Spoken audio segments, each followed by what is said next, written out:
more of a retake, and that's exactly what they're doing. Boys, he already executes with the nail.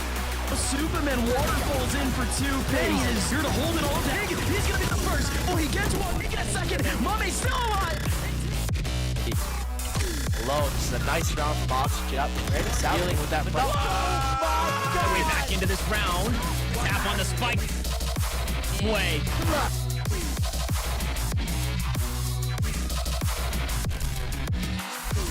Still alive. A 1v2 as Flya finds the first.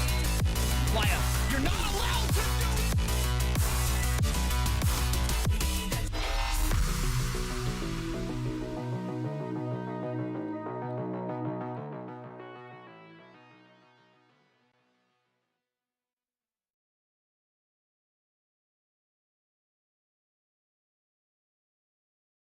Hello everyone and welcome back to Knights Arena Valorant Challengers North America playoffs.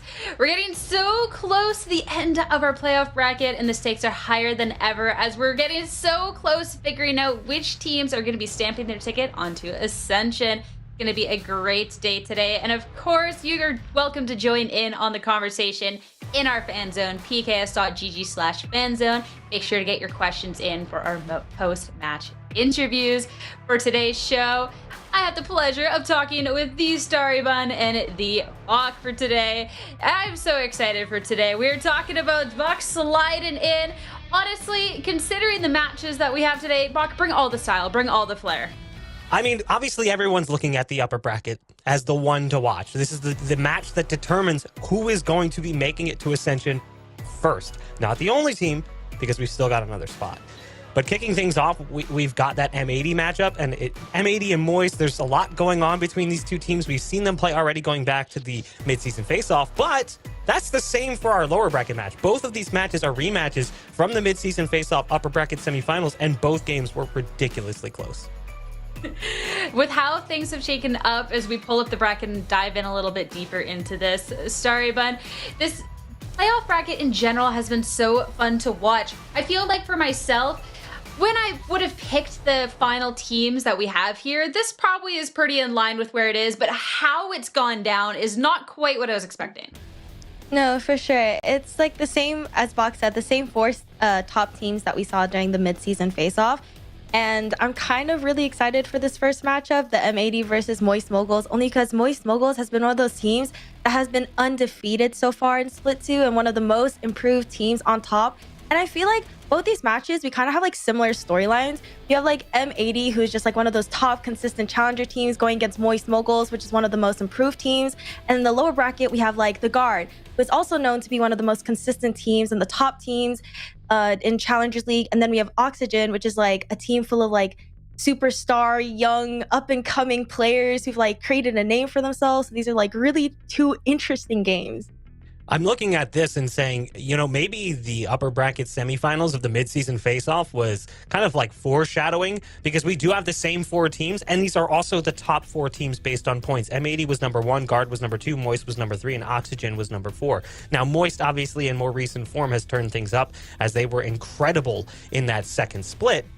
But those are the top four teams, and it's no surprise that they're the four that remain, and we get to see which of these teams is going to be moving on to represent North America at Ascension. We'll find out one of them today, but we'll also find out which one of those teams is not going to be here, which is sad to say, because looking at this list, it's like, oh man, I feel like any of these teams could potentially do damage at an international LAN event, but obviously we only get 2 representatives.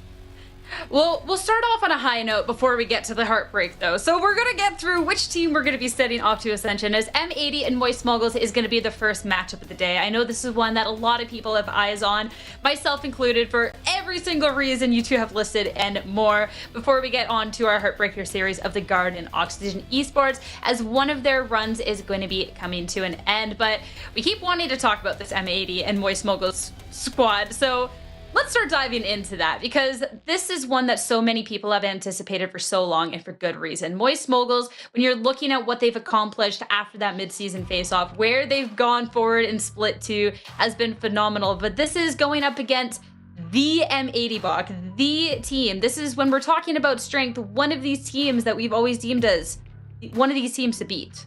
Yeah, I think that Moist was always a team that kind of sat in the background. They weren't really a team that a lot of people were talking about coming into the first split. They're a team that comes in from the open qualifier under the moniker of Breakthrough. They get signed by Moist Moguls. And even that first split, kind of a little bit rocky. It wasn't really until the mid-season face-off that we were like, okay, this team can really do some damage. And then split 2 was a completely different beast. M80 obviously has been praised from the beginning. They were touted as #1 team before they'd even played a match. But the reason why was the core of M80 comes from that old Ghost Gaming roster. Well, 2 of the players on Moist also come from that old Ghost Gaming roster. It's hard not to think about what could have been should that team have stayed together. And I look at Moist and I'm just so ridiculously impressed with what this team has been able to do since the mid-season face-off. I mean, just absolutely incredible results. Everyone is really hitting their stride. Yeah, it's like really good to see Moist Moguls really like find and be really in their element, because I feel like during split 1 we really saw them having like really good individual skill plays. Like they were really good clutchers, and it's like during split 2 it's like complete opposite. Like they weren't really found in that many clutch situations because they were able to find their stride as a team and really go against each other, like play with each other, and to go against like the old Ghost Gaming members, because as you mentioned before, we have like literally all the ex-Ghost Gaming members in like 1 server, 3 on M80 and 2 on Moist Moguls. And obviously like they're gonna know how each other like plays because they're ex-teammates. It's like gonna have a little bit of mind games. They're gonna kind of like read each other a little bit, so that's like really fun to see. And you can see the turnaround we're talking about, too. This is Moist going back to split 1, including the mid-season face-off. They were 4-4 coming out of mid-season face-off with a 10-9 map win-loss and just +5 round differential. And since then, their record is also the multiplier of map win-losses. That ratio is crazy. You've got a 7-to-1 ratio in maps won and lost. And then their round differential is absurd. This team is almost a completely different team than what we saw back at the mid-season face-off. And Star, you were right. This team leaned on that clutch potential. Their mid-rounding was definitely something that was a weak spot for them. They recognized that in post-match interviews. They've rectified it, and the team has looked so much better ever since. It's so interesting, too, to see the story and how they've adapted, because Moist Moguls, they've always been good, don't get me wrong, but it was when we talked about these top teams, they weren't quite that team we were talking about. And now that transformation heading on forward into split 2, and now they're the undefeated. They're these titans to be taking down, has been such a fantastic journey to watch. And of course, that level up, we got to talk a little bit more about the players, sorry, that were able to make that possible. Yeah, so we have like Brock and Flya, and I just want to like talk about Brock real quick because he is like the initiator, but he has just been like such a big force to be reckoned with. He's like so consistent, and like even in his stats you can tell in his like ACS and KD, like he's just been really popping off on all cylinders. When we were looking at split 1 versus split 2, there were 2 players who were sitting at the top as most improved. It was Thief and Brock, and Thief has continued that form coming into playoffs here, and you can see it in the numbers as well. But Flya has been a force to be reckoned with for a long time, and he also has quite a few categories that jumped up statistically in improvement coming from split 1 into split 2. And he's got a difficult role on the team too, and he really hasn't seemed to stutter or stall whatsoever. I feel like when you look at this team, these are the 2 who are really performing the best currently for them, the most consistent, the ones you can really rely upon, and it's a 1-2 punch that's really hard to stop, especially when you look at that last line, the APR. They're constantly setting people up for success. When you're talking about forces to be reckoned with, though, I feel like this is where we start transitioning that conversation over to M80 and what they've managed to accomplish, because this has been a team since the very beginning that has been a team to be talking about. We've gotten to see so much of what they've been capable of ever since split 1. They came out of the gate swinging, and we saw that continue all the way through the mid-season face-off in split 2. When you look at a team that is a favorite to take things down, M80, they've never left that conversation. I feel like this is a team, too, that we haven't even seen fully fulfill their potential. They haven't needed to. Like, they've even kind of talked about that a little bit, but the team has been so ridiculously good that just in a pure skill dip, they outmatch their opponents so much so that they can maybe have a more lackadaisical approach to their matches and still walk away with ridiculous score lines, a lot of 2-0s, very seldom really tested. Maybe going back to the start of the season, that was a bit of a problem for them. They said in the first post-match interview after they won 2-1 against OR Esports that, hey, you know, we came into today and maybe there was some first match jitters because we were matching up against a team we didn't really know what to expect. We hadn't had official experience, you know, so we were kind of getting adjusted. But ever since then, it does really feel like this team has been incredible. And even Split 2, where they say they were testing things, they were still really good in Split 2. It wasn't like Split 2 was bad for them. They had a 4-1 record with a plus 22 round diff. I like that they were able to kind of like play around and test things, because usually for teams, when they like find their stride and they find how strong they are as a team, they usually kind of like stick with what works. But I like that M80, like they knew they're good and they can obviously like skill diff these other teams. So why not just play around and try out new things? And, you know, I think that's like a really fun step for them. And even when they were trying new things, like you said, like they were 4-1 this split, trying new things. So obviously, like keep trying out new things, like keep like building up that roster. And I like how they're always like trying to get better, even though they're like kind of a little bit miles ahead of other teams. They're still like, we need to go even further, we need to be better than this. That is the most terrifying part about M80 to me, the fact that they did just use Split 2 to test things out, and they still had such an incredible record. We got to see a couple of other teams kind of mess around with things a little bit, change a little bit of the formulas, and got to see where there was really some shortcomings and where things weren't working out. But when you're still going to be having a split that is as strong as it was, sure, it wasn't flawless, but they were testing things out. That is terrifying. I mean, even when you look at the stats on the right side here, this is their average rounds for and rounds against from Split 2. They had a pretty good record. I mean, they end up going +4 in maps won and lost. In playoffs, this team has been completely different. Honestly, we've talked about it with them a little bit. We said this feels like kind of what we saw from Ghost in the past. A lot of aggressive set pieces, a lot of team coordination, maybe a little bit more so than what we saw from them during the group stages, during Split 1, during the mid-season face-off, where we saw maybe a little bit more individualism, Koala just having fun, kind of pushing the issue, maybe even still having a 400 ACS game, despite the fact that he's just charging at the opposition. Whereas now we're seeing some of these crazy, like 3 and 4 player set pieces where they're popping tons of util to set up early rounds. That's what we praised that old Ghost Gaming core for, and to see them doing it now illustrates the fact that this team has not yet gotten to the point that we know they're capable of, and when they want to, they can snap their fingers and suddenly the team is that much better, which is scary because they've already been that much better than everyone they faced off against. And their playoff run has definitely proved it so far. And let's start talking about a couple of the players that have snapped off going on into playoffs. For this, I'm talking about Nismo and I'm talking about John at QT. I mean, their last series that they played, it was just incredible. Sorry, no wonder we're putting up things like this. Yeah, it's really good to see John QT on the stats line here. Like, he has incredible stats, and I believe John QT is the IGL of the team.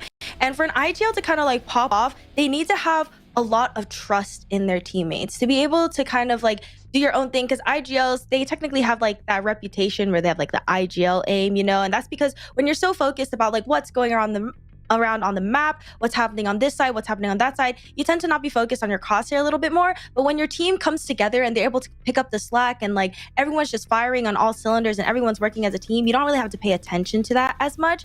So I feel like he's really able to like focus on his game on top of everybody else's. And I think that's like really good for like an IGL especially. Nismo has come out too publicly and said, like, I think a lot of people are sleeping on John. And a large part of that maybe was due to a slow start back in Split 1. I think at one point we were like week 4 in Split 1. John had lost every single clutch that we'd seen him in. He was really starting to struggle to find his own. But since then, John has been a monster. And here in playoffs, those two are the number 1 and 2 ranked players across a variety of categories. KPR, ADR, ACS, KD ratio. It's really incredible to see John, who plays the Sentinel role, kind of silently doing what he's doing. Even in a post-match interview, I think John was like, wait, I only had like 7 deaths? Really? He didn't even know, because he's not really paying attention to that. He's sort of just playing the game and making sure that he's captaining the ship. It's after the fact that he realizes, wow, I had a really great game there. That's cool. Eyes on the prize. And at this point, too, that prize is so close for both of these teams. Just one series away from being one of the 2 teams that are locked up to be moving on to Ascension. Of course, the loser's not out of it. They just got a little bit of a more difficult run ahead of them. We did get a chance, though, to get the players' thoughts ahead of our match. So let's check it out.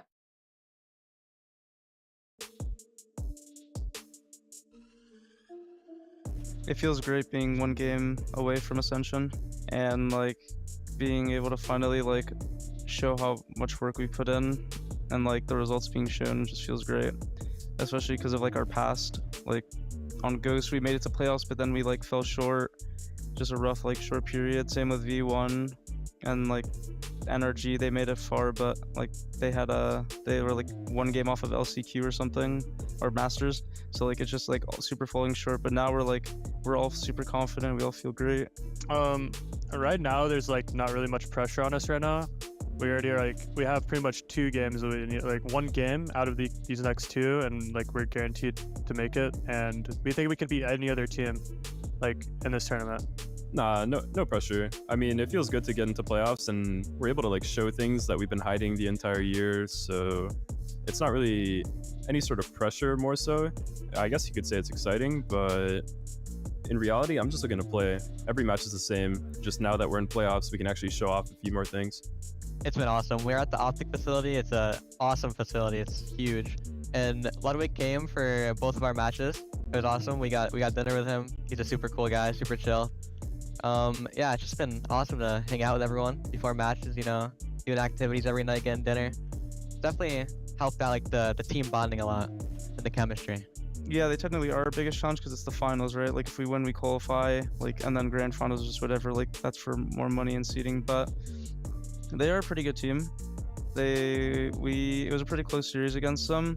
I think we just made a few small mistakes though in the past, and I feel like there were a lot of other factors that like made it so close. I think that this time around it's probably going to go a lot different, and I think we're probably going to just win 2-0. I think our play styles are pretty similar. Both of our teams have like really a lot of firepower, which I feel like our 2 teams have the most firepower in the league right now. But yeah, I feel like it's gonna be a close game no matter what. I think the rematch will be exciting. Any good team playing any good team is always going to be exciting for Valorant, because the game's really hard to stomp people. Alt economy, the economy itself in the game, the way rounds can turn makes it really hard to actually like 13-1 teams and stuff. So the games are always going to be close, and both teams are good. So I'm hoping for a close game. Yeah, they got some good players. They're all individually just like super talented. Koala just really good opping. Just everyone over there, they have solid support players. They have Nismo, who just like, you know, he's Nismo, you know. But they're definitely like a scary team to play, I guess. But I don't think anyone has any problem playing them. I think we'd rather play them over guard easily. I actually feel like Moist's playstyle like works. Like it works into our favor. I think that facing them is really good for us. I think they have like they have a Proto and Brock, like our 2x teammates that when we were on Ghost, like, and we know what they're capable of. Like a Proto's a really good anchor and Brock's a really good clutcher. So we just have to watch out and make sure that we don't give them like the chance to actually get away with stuff that they used to be able to get away with. And we know them better than anybody because we used to play with them. And I mean, Sim's doing pretty good. I mean, he's a duelist that, like, I look at all the other duelists and I say that I think he's a pretty good one compared to like some of the other ones in this league. Looking forward to playing you guys. Hope it's a close game. I'm friends with some of the people on there, like Flya and Thieves, so looking forward to playing you guys. Yeah. Good luck. You're not beating us. I hope you get a lower bracket run though, and all of Ghost can be in Brazil.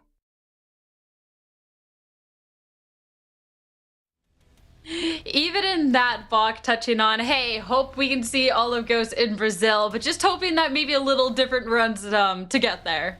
Yeah, I mean, obviously, there's no bad blood between these teams whatsoever. There's a lot of history with some of these players. They've known each other for such a long time. The only thing they want is to succeed. Unfortunately, it comes at a cost, as it means their friends do not. However, since there is a lower bracket, it is like, well, we can win now and you can win later, and then we'll all hang out together in Brazil, which is hopeful and wishful thinking. But it certainly seems like that's a reality. These are the 2 best teams coming into playoffs right now. The Guard is obviously in that conversation as well, but they're here in the upper bracket finals, and the Guard is in the lowers. So obviously, this could be the 2 teams. We just don't know how it's going to shake down in the lowers. Well, let's start getting a little bit closer to finding out how this one's going to be shaking up, who's going to be moving on, and who's going to be sent down to lowers. As we do have our map picks and bans. Reminder, we have seen these 2 face off before, but map pools switching up a little bit. As no Lotus ban, it's going to be Moist Moguls to pick this one up first. Ariban, they have loved Lotus so far. Yeah, I think Lotus is a really strong map. For Moist Moguls, they've proven it to be like one of their strengths. I think it's just really interesting that they kind of left Fracture open, because I don't think they've played Fracture at all this split. And the last time we saw them play was definitely during split 1, and they haven't found that much success. But seeing how they left the map open, I'm sure that they have something planned in the works for that map. But yeah, and then we have like the Haven pick as like the last map. And last time M80 went against MXM, I think that M80 lost to Moist Moguls on this map. So it's like exciting to see that be the decider.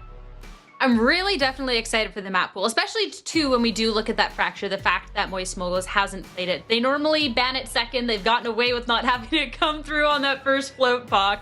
But with how the map pool is shaking up, I feel like this series that we've hyped up so much has all of the potential here at these maps. I do think that it's a bit of an odd duck Fracture in the pool in general. It just doesn't really feel like it's a map that either team would necessarily go to. Coming into the playoffs, M80 had played it maybe a little bit more than we've seen from Moist. They played it twice. They never picked it. Whereas on the flip side, Moist has banned it 4 times coming into the playoffs. Clearly not something you want to show to a team like, hey, we don't like to play this map. We don't like to play this map. Or do we? You know, like maybe there's a world where this team has something up their sleeve. And we've seen sort of non-standard, obscure agent compositions. Looking at the way that Moist specifically plays Ascent, bringing a Viper into the fold, it feels like this team is willing to maybe experiment with non-standard agent compositions, which allows them to pull like an ace up their sleeve. Maybe they've got 5 or 6 up there because the team is very creative with the way they approach the game. But we've also seen that creativity come back and bite teams in the butt. We've seen some games where Gecko was brought into the fold during the playoffs, and it did not work out so well for teams. I also get worried when we see the creativity come out at this part in our tournament, this part in our playoffs. If it's during split 2, M80's experimenting, go for it. If Moist Moguls want to experiment, then go ahead. But when you're, sorry, Ben, at this point, you're just a couple of maps away from Ascension. That creativity, that'd be scary. I'm kind of, as much as the creativity would be fun, I want to see both the teams at their strength. I don't want things to be a little coin flippy. For sure. I feel like it definitely is kind of like a high risk, high reward. Like, kind of like, we haven't really shown this map, so maybe we can kind of like catch you guys off guard kind of deal. And I think that's like really, really fun and interesting. Like, they're obviously like, you know, they have something up their sleeve. They're gonna pull a bunny rabbit out of a hat type deal. Like, I feel like if you're this late in playoffs, obviously you know the stakes, and obviously like you don't want to like test around too much. But seeing how they like left the map open and it's there, like they obviously have something like well prepared for it. So with this series going on forward, I feel like this first map block should be a pretty good indication kind of where the team's heads are at going forward, not just with our agents, which we got selected up now, thanks Prod, but even just the mentality and the momentum that will be carried on forward. Yeah, obviously you want to come out with a big map 1 victory. That's always going to be your number 1 goal, especially in a game with this much weight to it. We haven't really seen Moist change anything on their front. It should be the standard composition that has worked so well for them. Okay. Never mind. Where's the creativity? What is Sim off the jet going to Neon? I'm not sure how I feel about this because we've seen this dice roll specifically, the Neon pick, and I don't feel like it's really worked out that well for the teams that have used it. But you could also argue that the teams that used it just didn't have someone who was good at playing that role. Maybe that person just felt more comfortable as a Jet or even as a Raze. I am interested to see how they use Neon and how it slots in. Obviously, it's all about timing. It's about breaking timing. It's really going to make things interesting. I hope this doesn't come back to bite them. Neon's definitely one of those ones that we're going to be hitting on after the map. That's 100% sure. But let's see how this plays out.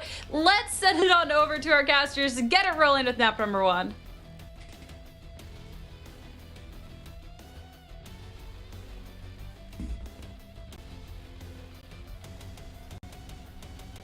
What? Oh, sorry. We had a little bit of an issue there with Shift. But yeah, we do have a spicy meatball of a game coming up here as Shift does rejoin us now, finally, as we did have the Neon pick coming in for your boy Sim instead of the Jet. That's the only change in composition for either squad coming into this. M80 had previously played some double initiator setups earlier on. They're now on double controller with the Fade, so that was what they played last time, so they keep things the same. But yeah, it's this Sim on Neon story that's going to be interesting. And I think the big thing that's going to be interesting about it is something something that we were kind of talking about, Shift, was that we basically have the two best players when it comes to first kills per round going head-to-head today. Qualanoob, ranked number 1. Sim, ranked number 2. It's going to be a bloodbath out there. Yeah, and this is the cool thing I think about how, especially this Moist Mogul squad have approached their duelist, is that it's more of utility goes first and then Sim just flies in. You know, what we had in the previous, so the first stage was like Sim was just fragging and he was dominating in the kill feed. But now it's all about success on entry. So I really think that this is a real big nod to the fact that, yes, Moist Moguls are looking to use Sim as an entry agent almost exclusively. So expect to see him have a huge number of first battles here as we look at Moist Moguls on the opening offense. It's map 1 of this best of 3. Winner moves on to Ascension, a critical spot to clutch up early, avoiding a very dangerous lower bracket. And we're going to get eyes over towards B off the rip here, Dust. Yeah, B is used as a fallback option, becomes the prime target for Moist Moguls right off the rip. This was a plan set in stone from the starting line as Sim is trying to get into this link area to try to cut off rotations there. He's going to have some help from Flya to kind of pinch EU from rotating, and they're actually breaking off into an A hit. Fast lane goes down. They're trying to get in here rather quickly. Sim taking some damage, though, and kind of getting stalled out. Yeah. And so now B is being revisited. Yeah, great stuff from EU right there, just to kind of hold off that rotation over towards A. But like you mentioned, the back door is still wide open to get this spike down at towards B. Now M80 looking to try to break their way back in. Sim just has the high gear. All the rest of the utility is off the table. So now it's just about, again, using that frag potential. Paranoia comes out, Sim changes position, and how about that little dirty start for him? John eventually gets the trade, but Numbers holding with Moist Moguls. Rock down low, still has the flash to play with, but in trouble. Xander threatening from one side, tries to chase over towards the alarm bot, but that's not going to work out. This is talking about a lot of time, though, right now. Moist Moguls getting another is Proto. Lots of damage, but Xander tried to go for the early defuse. Not going to work out. EU last one left, and time is going to be his biggest opponent here. Moist Moguls take the opening pistol. I mean, it's an all-out brawl to kick things off in such an important match, and you wouldn't want to have it any other way, and I expect to see a lot of that because both of these teams are known for their fast-paced gameplay, man.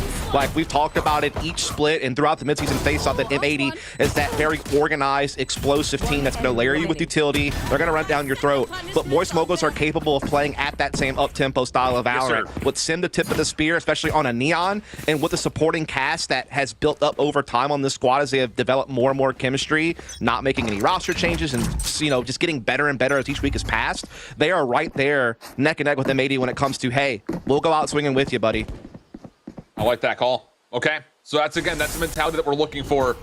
Sim finding a lot of opening success. Oxystring goes down, maybe a threat here early over towards the A site. Important to note, no pistol upgrades here for M80, even though they did find a lot of eliminations. So should be a casual round here for Moist Moguls, but utility could still be a problem here. Sim decayed for a moment, but well done by Brock. Again, just using his own utility to push forward. VALORANT will get one, but Sim, look how quick he is to take over the angle. I mean, there's just nowhere to go. And M80 will come away with a single kill and likely nothing more as Moist Moguls cruise to their second round. Yeah, again, Moist Moguls has just become a complete team over time. I mean, you got Sim, who's basically a top 5 player in almost every single metric as far as duelist goes. You have Flya, who's completely turned around his Valorant career this year compared to last year when he was struggling on FaZe. Proto is that wily veteran in the Sentinel role. And then the other big story for Moist Moguls really throughout these last few weeks is we kind of knew what we were going to get from Sim and Flya and a Proto because they were just so consistent. But what has really changed and what's really made this team even more dangerous is how much Brock and Thief has stepped up their game throughout Split 2 and throughout the playoffs so far. They have basically turned this team into a situation where you would say, oh, they're going up against M80. They're stacked man-to-man. Well, guess what? Moist Moguls lately has been almost in the same boat. I mean, they haven't really shown too many weaknesses in any of their roles, and that's why they're here today, one series away from making it to Ascension after getting the upset over the guard last week. VALORANT in a little bit of trouble. The relay bolts all coming down, but he will get away. Flya now is up the ultimate orb, just a couple now away from the Viper's pit, but ultimately that was the only play there, was just try to get some control over towards C-Mount, and now everything resets as the spike will make its way back over towards mid. Yeah, and just to add a little bit more context to this matchup, this map did not come up the last time these two teams met. It's also worth noting that M80 doesn't really have much of a sample size for us to go off of on Lotus. They've only played it 3 times. Right? Yeah, 3 games. Split matches with Oxygen, and they beat the Sky. So we don't know too much about their Lotus. Meanwhile, Moist Moguls have been consistently successful on this map. They have a 75% win rate, and they are right at 65% on the attacking side, usually able to convert at least 8 rounds per attacking half on this map. They're already off to a good start, being up 2 after the pistol. Oh, and how about this? It's not just a good start being 2-0 up, but you do have good access in towards A, and this is what Sim can bring to the table. Only gets one, though, so Flya on this lurk needs to find success, and he's now caused some concern for this M80 retake. Seekers will be earned. That will immediately be spent here from Brock, just trying to see if anyone's trying to hunt down Flya through mid. That is not the case. Everything is coming from the front. Here comes the drop.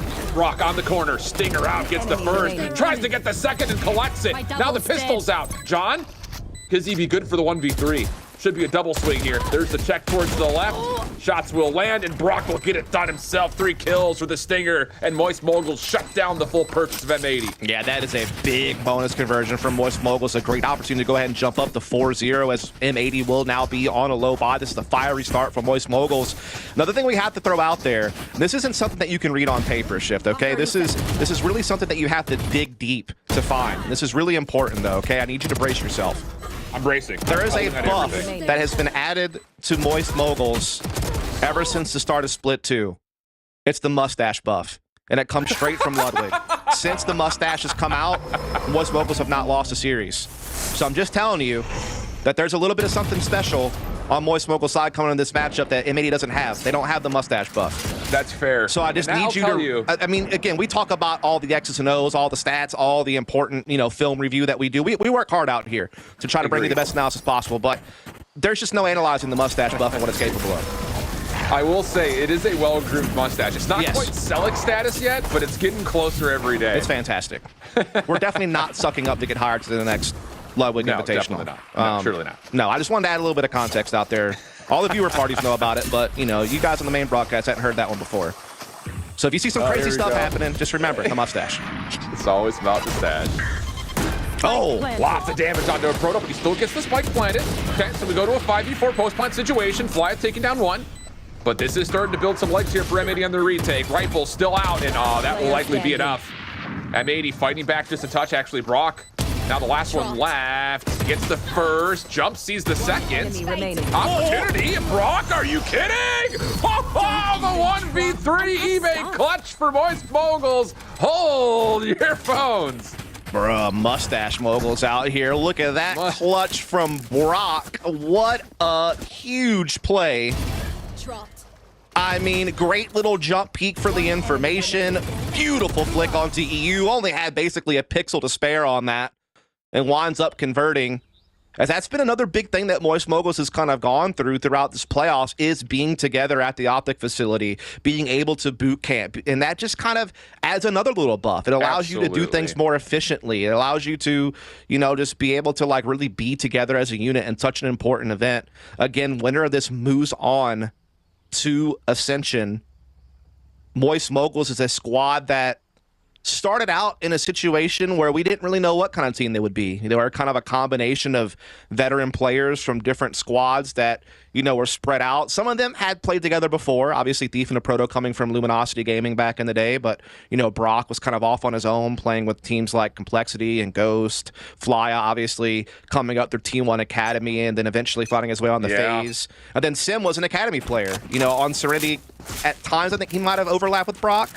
But then you're just kind of comboing, some vets, some youngsters, and slowly but surely they have just grown and become probably the number 3 team behind M80 in the guard, like for most people's money, and then they beat the guard. So I was mean, gonna say, who knows where they're at now, bro? They're skyrocketing, and they are off to a fast start, man. Absolutely the case, man. And you're absolutely right. Coming into this event, they were for sure top 3, but it's definitely one of those things that you beat the guard, and now you're up early against M80. Granted, it is still map number 1, but you start to all of a sudden, you feel the power rankings turn round by round.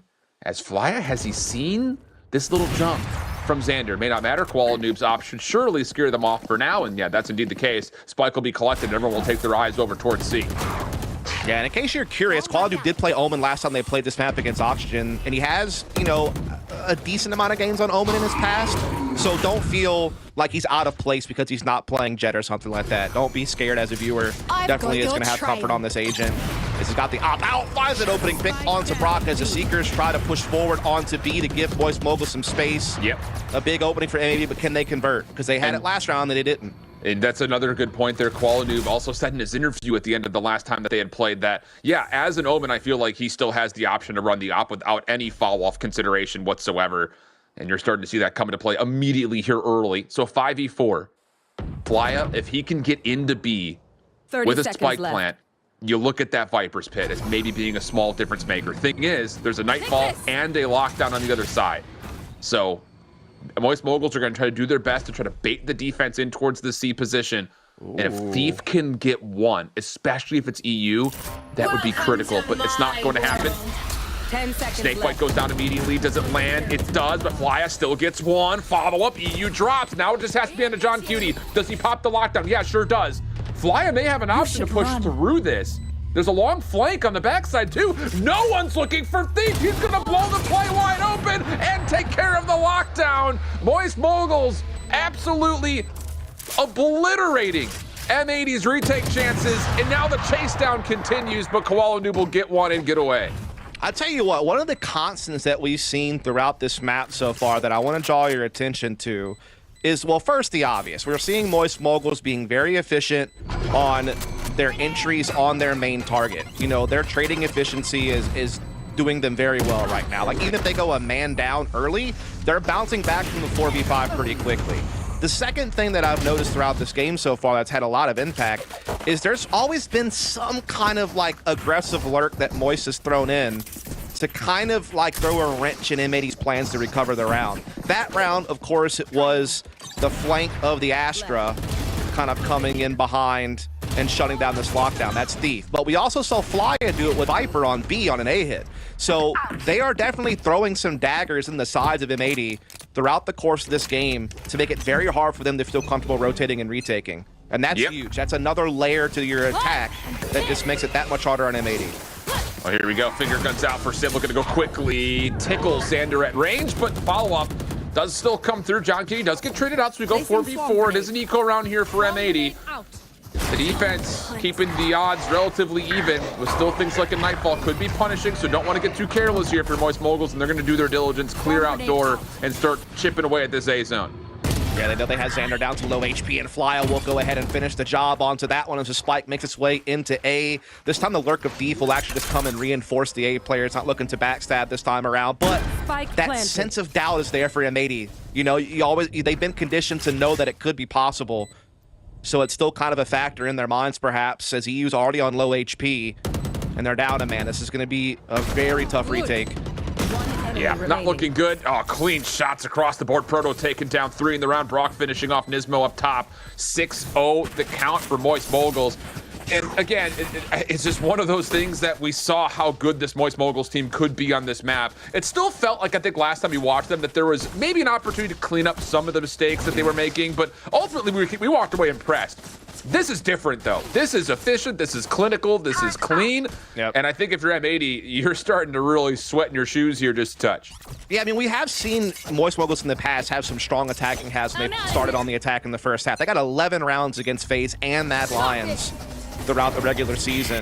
And again, they've almost always been able to get at least 8 attacking rounds. I think their worst attacking half has been like 7 or something like that. So they are well on pace, obviously being up 6-0 already, to go ahead and match one of those numbers and put themselves in prime position on their pick. Again, remember, these first 2 maps we're going to see were not in their first matchup. Only Haven was as a third map if we get there. And that was a win for Moist Moguls. Remember that. As, again, M80 didn't really know much about their ability to play this map. Their sample size is small, and right now they're getting rattled. I've never seen M80 handled this bad. Oh, here we go. John Cutie falls, and now all of a sudden, about to say for M80, this is a full weapon buy and 4 ultimates. Nightfall gets spent immediately. Can you find re-entry through the Cosmic Divide with the Showstopper? That may have to happen, as the Viper's Pit will have to be left. Thief will get the plant off, and ultimately that Nightfall doesn't really do too much for M80. Now it's on to Nismo. How does he enter back through? Cosmic Divide will fade. This will be about the time that he would want to consider going in. Sim's going to step into the mix of it. Oh, but look at the control coming out. EU getting a lot done with the Haunt first and foremost. Proto still holding on, though. Does get traded. 2v3. Numbers for M80 on the retake. Oh, what a snap from Xander. Connects on to Fly, and now it's just down to Thief. Uses his last star to see if he can pull off the defuse. Nebula still in his way. Tries to spam through it, but not going to work out. Shorty was being held by Xander, and M80 will get on the board.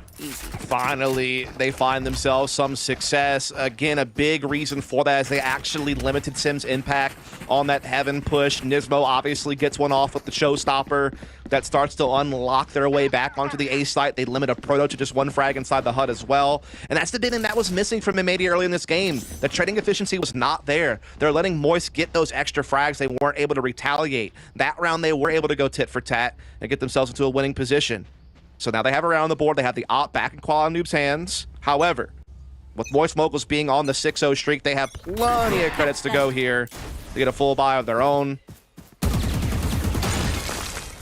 You got to keep in mind that that was a round win, and they used 3 of the 4 ultimates that were being held on to. So those are things to possibly consider for M80 as they now move into the late stages of this first half. Fast lane opens up over towards B. Nano starts doing some tip damage, relay bolt out, but John just kind of sneaks in between. At least you thought so. Trades are good. They're more than good. They're great. Paint shells over the top. Oh, Brock takes a lot of damage from that. Actually has to back off the plant because of it. Allows the defense a chance to try to recontest. Xander steps up, finds one. Snake Bite's now in, but Thief in the top corner. Oh, how about it? He's going to get 2, and Koala Noob will have to back off to save the op. Not going to happen. Yeah, that's rough. That's a big reset on M80. They finally get around the board, and they immediately get waxed, losing all their weapons, and Moist Moguls survive with 3, keeping their credits building. This is the most fierce I've ever seen Moist look, and again, I have not seen all year long M80 get manhandled this hard by anyone. Correct. I mean, Moist Moguls are bulldozing them the bulk of these rounds, and again, we talked about it. We had the 2 leading first kill per round players in this match. Qualnu number 1, Sim number 2. Sim hasn't even really been required. It's actually really been the 2 Killjoys that have been fighting a lot of the opening frags so far this match, funnily enough.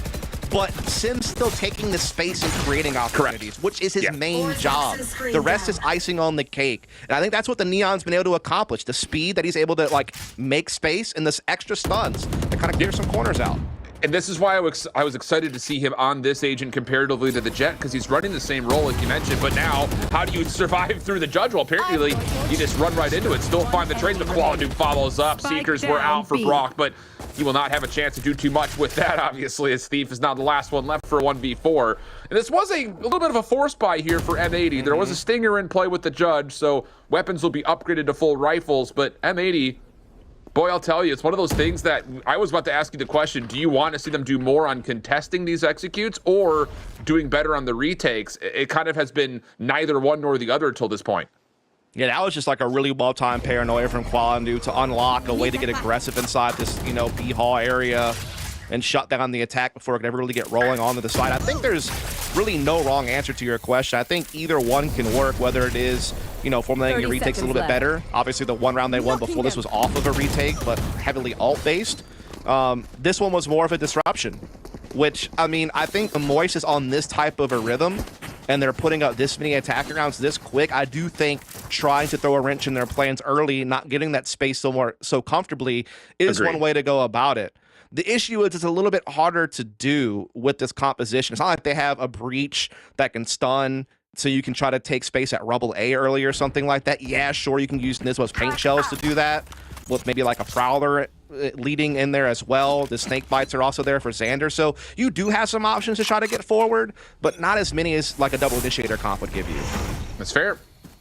But it definitely feels like there is an issue here for M80 on what they want to do, whether that is initial contests or disruptions, as you've called it, or if they want to play for retake. This time we're to get disruption through C.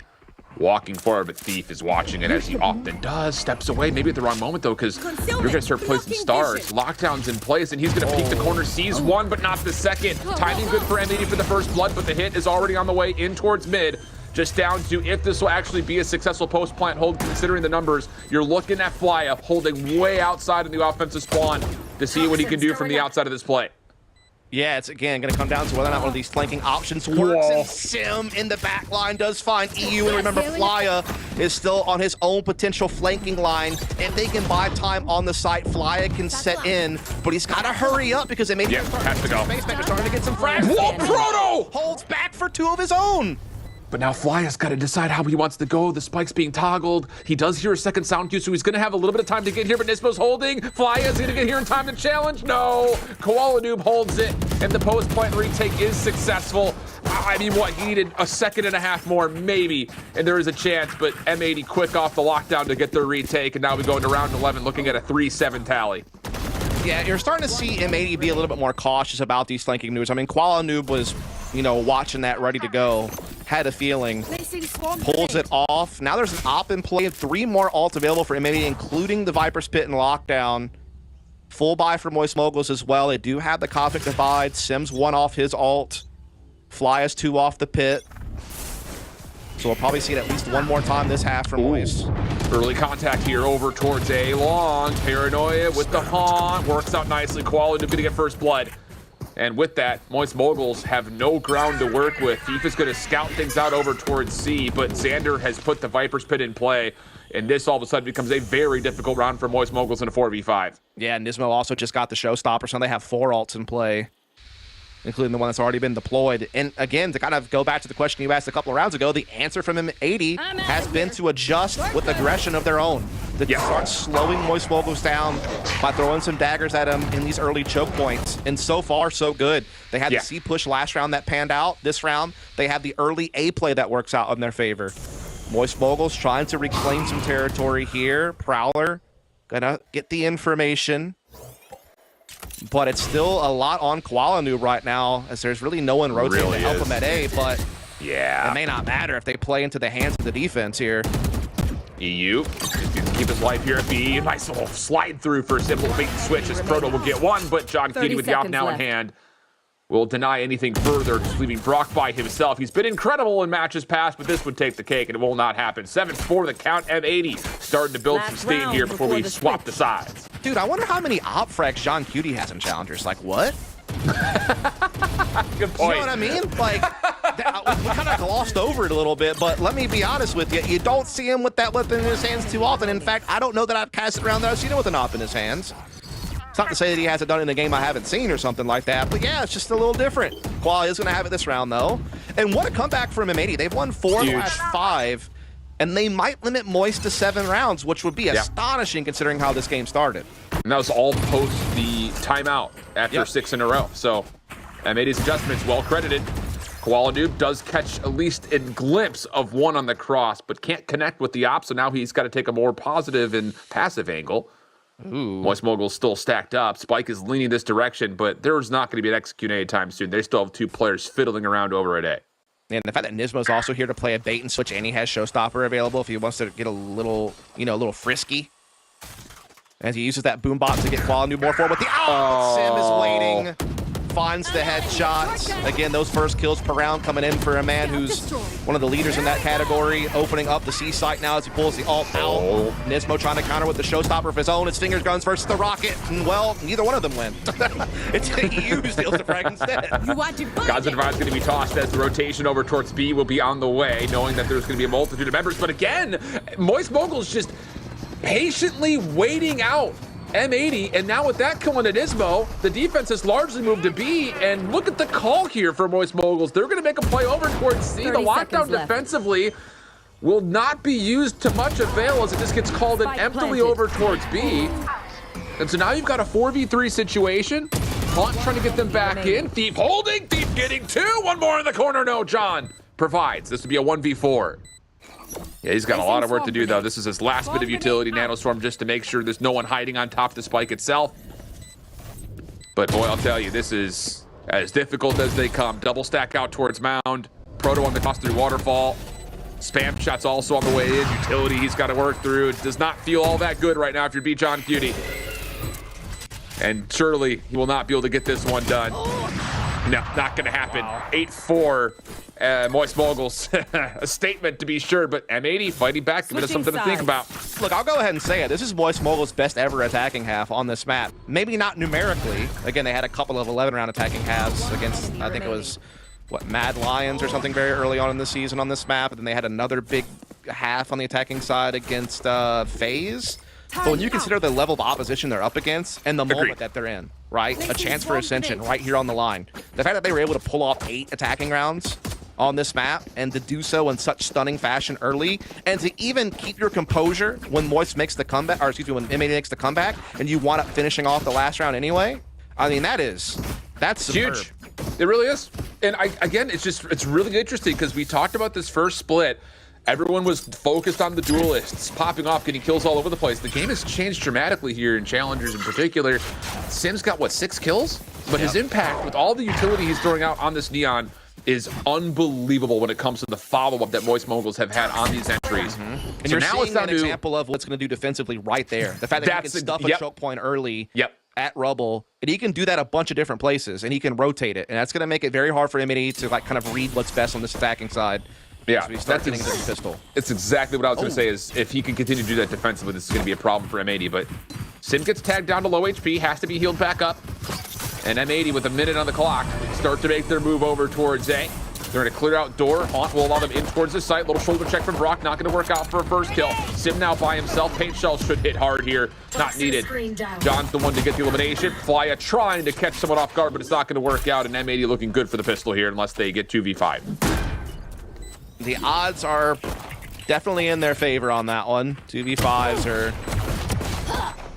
definitely not things you see very often. And Quality Noob's kind of the insurance policy here in the corner to make sure that things don't get awry. And we've been hyping up Moist Moguls a lot here, and for good reason. They're playing some great Valorant. But I will say, despite the fact that M80's sample size is small on Lotus, they've been averaging about 7 rounds per attacking half in their own right. Their loss to Oxygen was because they only got 4 defensive rounds, which, funnily enough, is kind of the boat that they were in right now.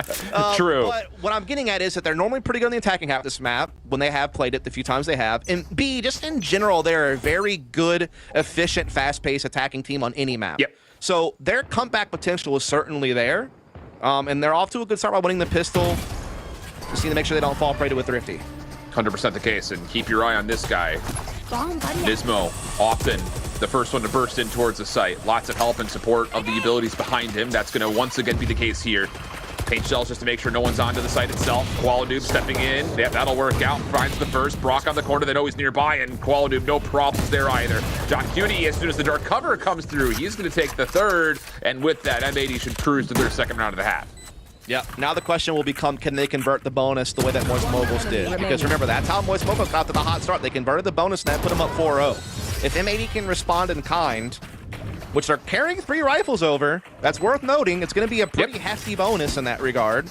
That puts them right back neck and neck with Moist Moguls on the scoreboard. And what started out as a dominant, attack from Moist to put them way out in front. I mean, M80 has worked very hard to close that gap, over these last 7 rounds, having won 5 of the last 7, including a 2-0 start here on their attack in the second half. And yeah, this is not a bonus by any means. Just the specter of quality is the only thing that would make you believe it is.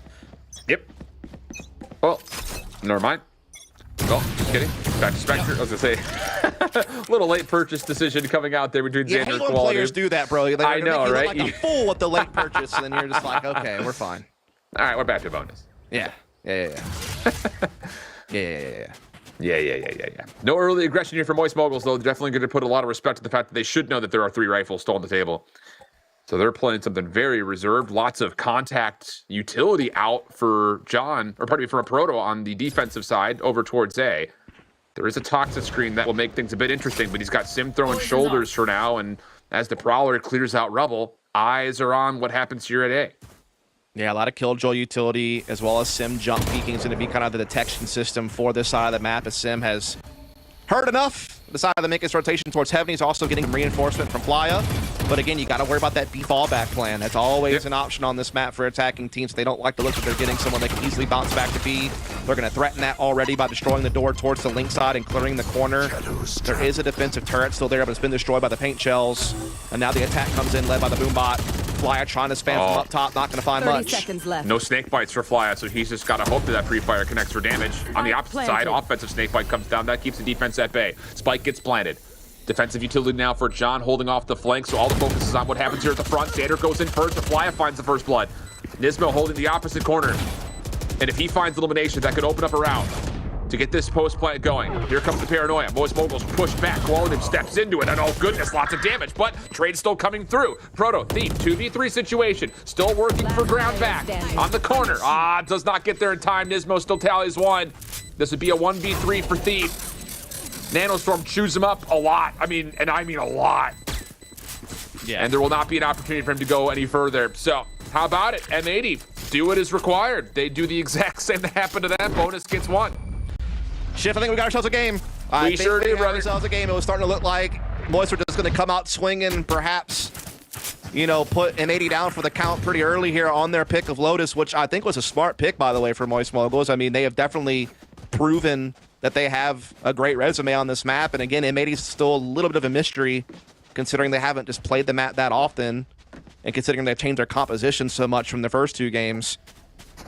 But I mean, here and now, we're very likely going to see a tie game, as Moist are coming into this with 4 shares in the Phantom. Yep. But I mean, you never know. Shares can sometimes seal away something. And that's happened time and time again for this Moist Moguls team too, let's be candid. Yep. So Thief is going to commit forward here. Solo Phantom, also solo Defender. Haunts out. Thief is committed. There's no exit here. He's got to try to hold this Paranoise through. Thief is in trouble, and he will fall quickly. Not a great start there, losing your only rifle if you're Moist Moguls. Bruh, the kitchen sink got thrown at that man on mound. That would be them just stalking every piece of utility known to mankind, lobbed his way. But that is tough. I actually kind of disagree with that play. Like, if you're going to have a solo rifle, you need to be able to have the reclaim capability. You need to have him partnered up with somebody to be able to get that back into play as much as possible. So I think him being stranded on mound with it is just kind of tough. Now they can just toss that out the map. It's not going to be in play anymore. And now they know that they have, you know, a 5-on-4 against just pistols. Yep.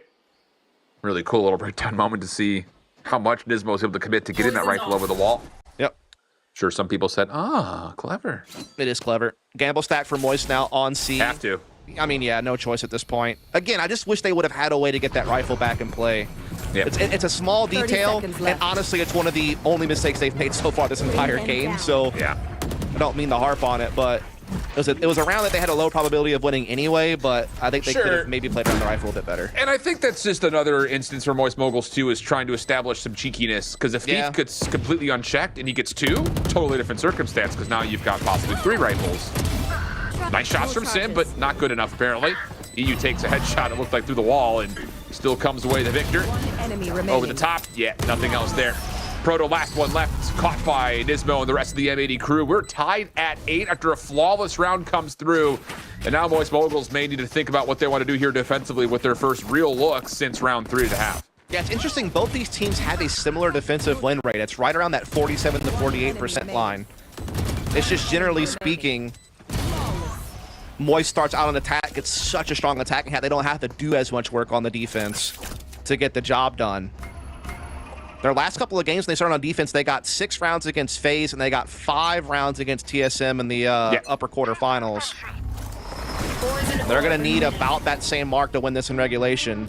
Agreed. And they have a full buy.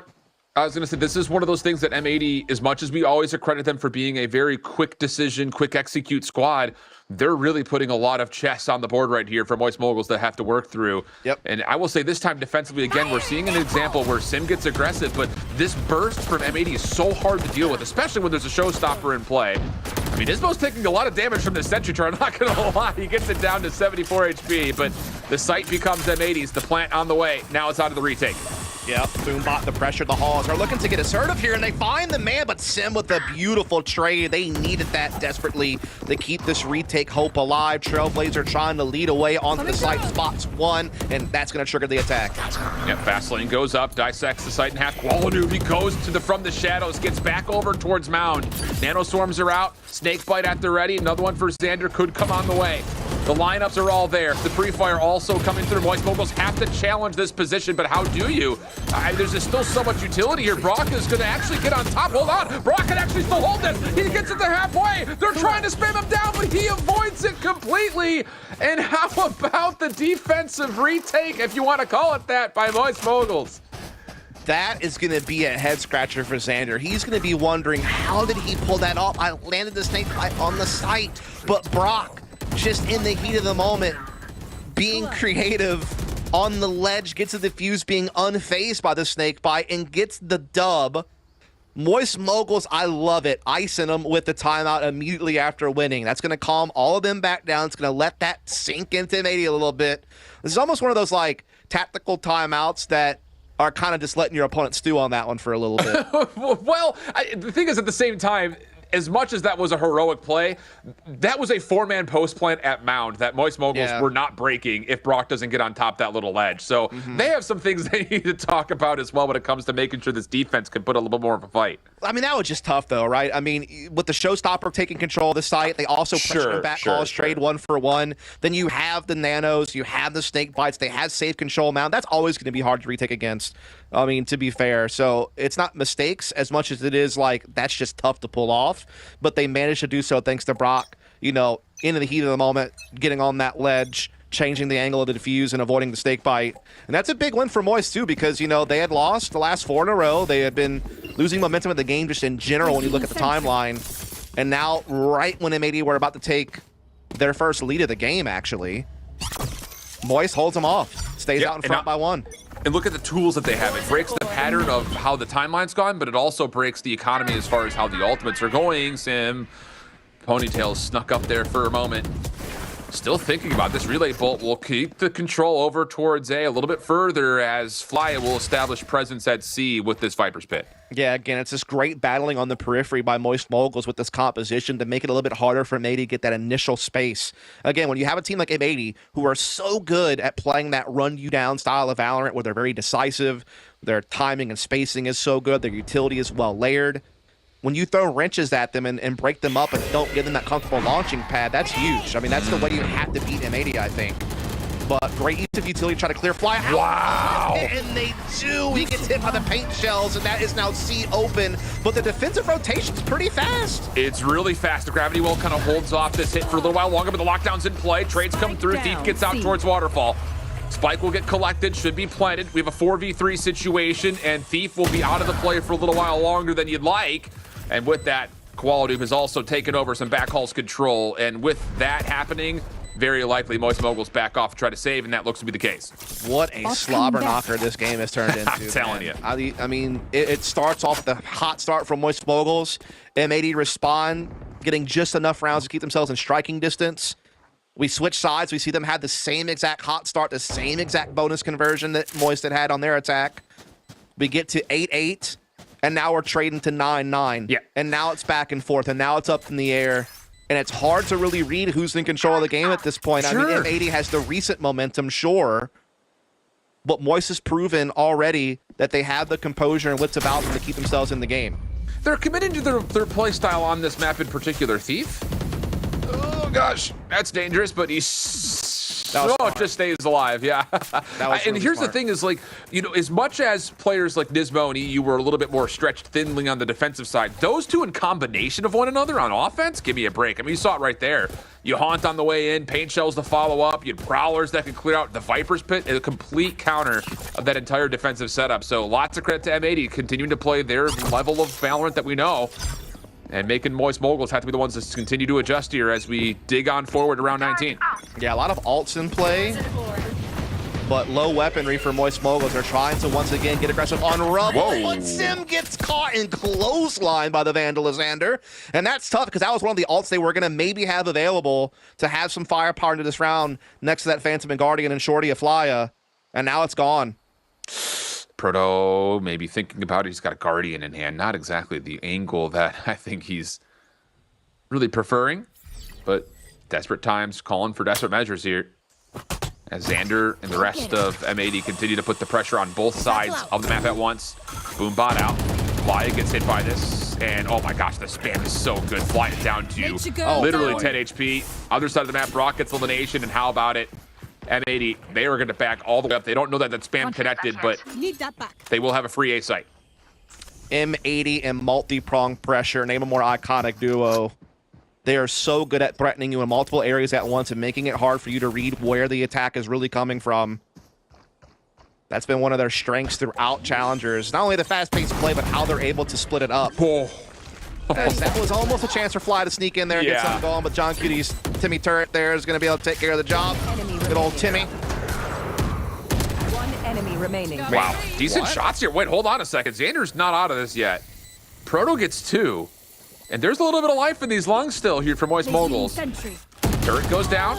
Here's the check. Oh, and Xander just catches him through the wall. Boy, that was almost That was too a close. disaster for M80, but they hold on. Everything will be fine. They've got plenty of economy to spread across all of them, but holy, Moist Moguls almost just stole one away. And they also have some major defensive ults in play right now between the lockdown and the Seekers for retake. So, I mean, they definitely had the tools at their disposal to tie this thing right back up at 10 apiece. This is a big round for M80 to try to keep control of this half. I mean, especially since you just got away with one there. That was very tight. A Proto nearly pulls it off. You can see how excited M80 are to get away with that one.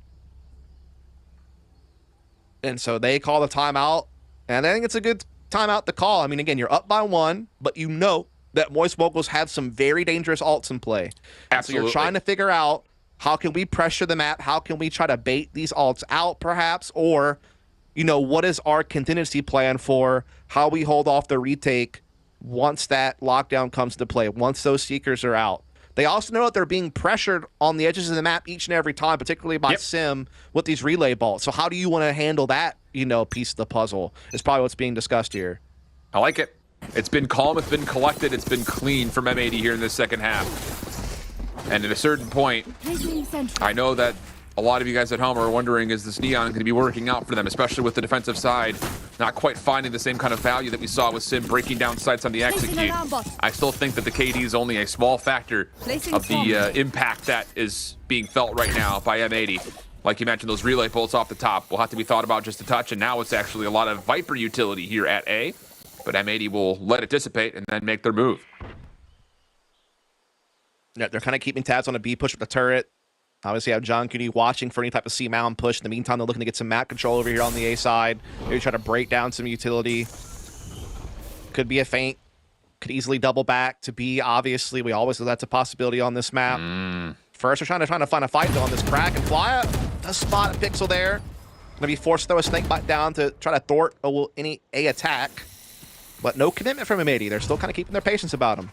Not yet, but they are pretty heavily stacked. And Moist Moguls have a very significant setup on the backside of this, but can they live through the Nightfall? Nanostorm also up. There's the Paranoia. Oh, well done. And Proto just didn't have a chance to gunfight. Still sticking to the site, though, as Moist Moguls. And Sim actually battles back down to 1. He's going to have to do a lot more than that, though. Site becomes wide open for EU to plant. No other offensive ultimates at play. You do have a defensive Cosmic Divide that could be spent to try to break down this post plant.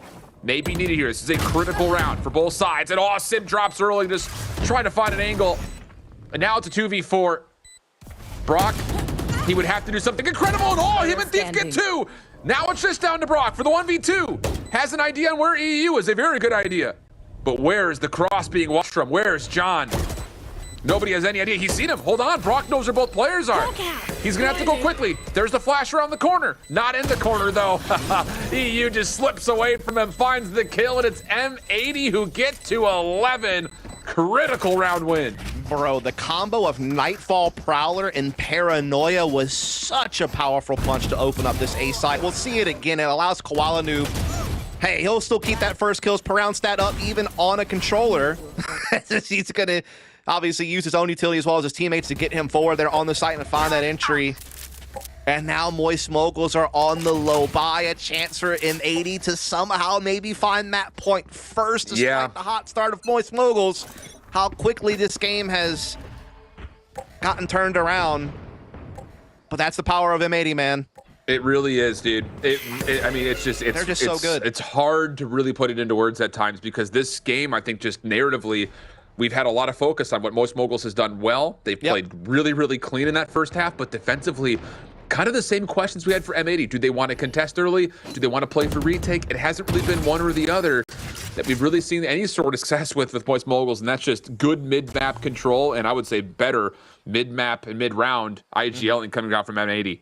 I think the other issue is this is where like Sim's lack of fragging is starting to become a problem because yes, on the attacking side, while you can create space with the utility of the Neon, when you have M80 firing on all cylinders on this attacking side right now and they're all putting up numbers and Sim is just not starting block, that's a tough one. He does do heavy damage to Nismo there. Takes him down to 5 HP. That's a beautiful shot from the Sheriff and he gets away. So just as I was talking about him, the ears were burning perhaps a little bit and he puts off some good damage. Fly getting spammed through the corner, but do they check this? Yeah, Nismo, of course, does. On the cross, Proto gets one, tries to step into a second. Brock follows. Brock, how about it? Now to the pistol, lots of damage tally. Relay bolt also comes through, creates a little bit of space here for Brock, you would think, to upgrade this weapon. We still got the stinger out. Xander walks forward, gets one, but the crossfire too strong. How about that? A thrifty from Moist Moguls has them dancing in this map again. Yeah, and Sim gonna pick up a free rifle. He did so much damage that round, plus he got a frag. And so just as I was kind of alluding to the fact that his fragging is being missed right now, he has a big round there. Obviously, Brock, you got to give huge credit to him. He's been popping off with the stinger a lot this game in general, I feel like. Again, the story of this Moist Moguls team, I feel like, has been Deef and Brock stepping things up alongside the others who have been consistent all season long. And now they're right back with M80 on equal footing as far as firepower goes, and the ults are pretty close as well here. Still anyone's game. Still anyone's game. Guiding Light will see a lot of information through pillars. Moist Moguls changing their defense just a touch here. You've got a lot of the Killjoy utility over towards C, but the hit is definitely putting a lot of this focus in towards B at the moment. Fastlane goes up just to make sure no one's hitting. Trailblazer will not fully come out. Now it will check. And M80 will just back off of it. Yeah, that's a lot of utility for a stalemate as far as M80 are concerned. They lobbed a lot at that at Elbin, and they didn't really get anything for it. They don't really have any presence anywhere else on the map either. So as far as I'm concerned, that's a win for Moist Moguls, how that just played out on B. A lot of utility burned. Now, don't get me wrong, M80 still has the Boombot to kind of guide them forward. They still have the Showstopper and Satchels of Nismo as well to still be a big entry tool. I think Get Sight, they have Viper's Pits. I mean, they still have ways to win.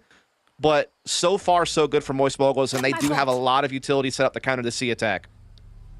The thing is, these nanoswarms cannot have a Killjoy nearby. Oh, but everyone survives through the Showstopper opening, if only just barely. Thief is in trouble, but he will back up and get healed up. Viper's Pit will establish the post plant. Nismo pushing through the lockdown as well. A dangerous combination here, as Moist Moguls are now in a little bit of trouble trying to fight their way back. Do they commit a Protoss ult to try to regain ground here? Maybe if they could find Nismo on the backside of this dark cover. Brock, flash comes through. Nismo still holding. Crossfire set up. There's the defensive lockdown. Nismo trying to step in. Brock shut down. Uh-oh. The rest of the defense have already committed in.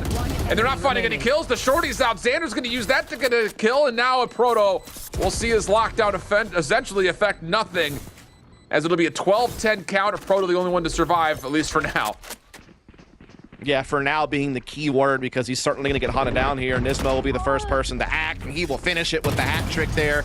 And that's one other constant I want to bring up that has really helped out M80's attacking side, in my opinion, is on these C attacks, they have been so willing to fight this top Hall's position. Yes. And they have often at least gotten an even trade out of it, which really helps you out in the post plant. Or in that case, Nismo held it the whole time and wound up with 3. So that's essentially M80 taking one of the main lanes you would use to retake off the board right away. And that's making it so much tougher on Moist Moguls to get back onto the C site. I mean, outside of that ninja defuse from Brock, because he dodges a snake on the left. It's been a perfect offense. It has been, yeah. Like, and it's because the willingness of M80 to take that next step forward after the plant to deny space has been so good. They are a tough team to beat, and Moist Moguls have thrown a lot at them.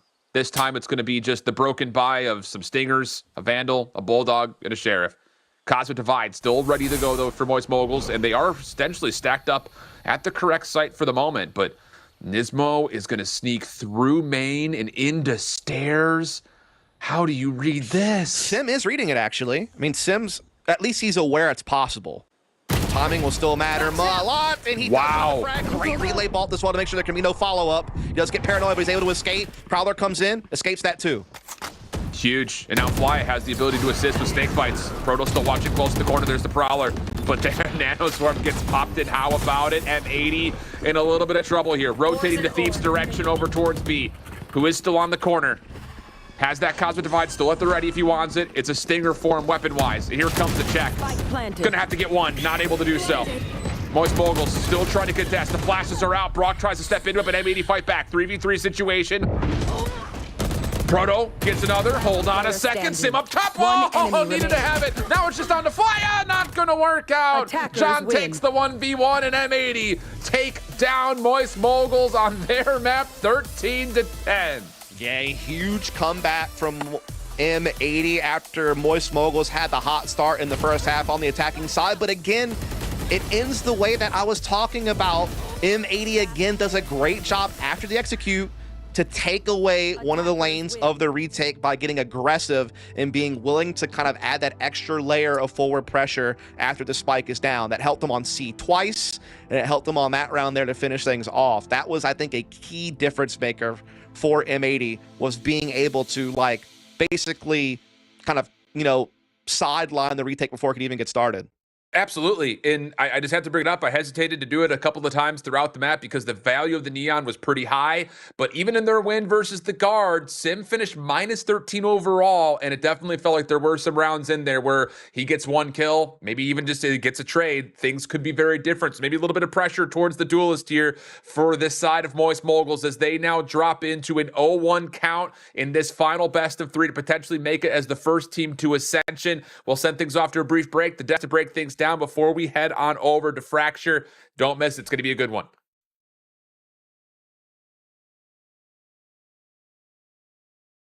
Yo, check it out. Want to know if the price of those Wave Runners is too good to be true? Or if I Wear My Kicks 49 is truly selling dead stocks? Or if that Jordan 1 Royal Box is original? eBay checks. See that little blue check mark? Behind it is a team of independent authenticators who check. And we mean everything. Every tongue, check. Every toe box, check. Every corner of every box, check, check, check, check, check, check. Every logo, every label, every lace loop. Yeah, it's checked. The luster of the leather, the topography on the tags, to the straightness of the stitching on the sole. Everything you can see, and even some things you can't. Really? Then they tag them, log them in the system, box them up, and ship them out with no cost for the buyer or seller. eBay checks, so the moment you open that box is as real gets.